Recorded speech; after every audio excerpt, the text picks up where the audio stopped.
Nahajamo se na Marija Hilberstraße 107.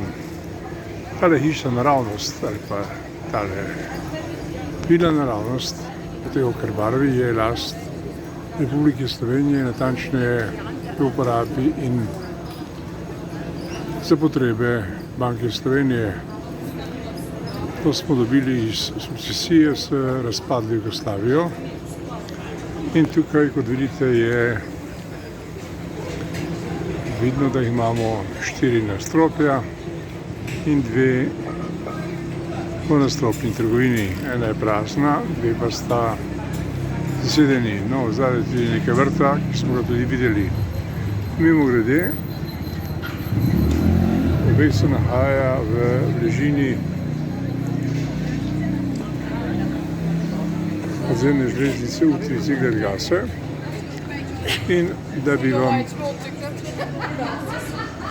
dejansko pravilno predstavili, da je to res, da je to v naši lasti, smo v odvetniški pisarni na Dunaju preverili v zemljiški knjigi, kdo je lastnik tega objekta.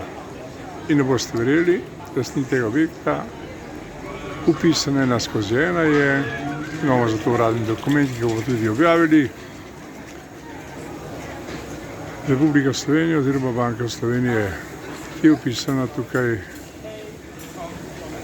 kot nosilec lastninske pravice. Torej, da veste, na Dunaju imamo objekt, ki je v naši lasti, podan je letišti prostor v 3. nadstropju in tam se nahaja notar ali pa notarji, če smo zelo točni. In to je tudi vse.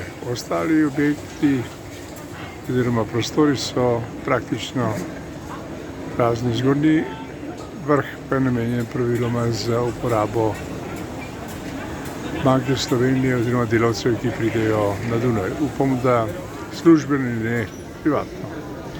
No, vse bomo preverili in vse bomo tudi objavili, ko pridemo v Ljubljano. Tokrat je to, da vidite, no, zdaj boste videli, da iz prvega nadstropja izstopa gospod, ki bo prižgal cigareto, namreč tudi na avstrijski strani je prepovedano kaditi. No, to je bil kratek utrinek slike slovenske lastnine v središču Dunaja na Marija Hilberstraße 107. No, vse o tem in še o čem bomo pisali, ko pridemo v Ljubljano. Nasvidenje.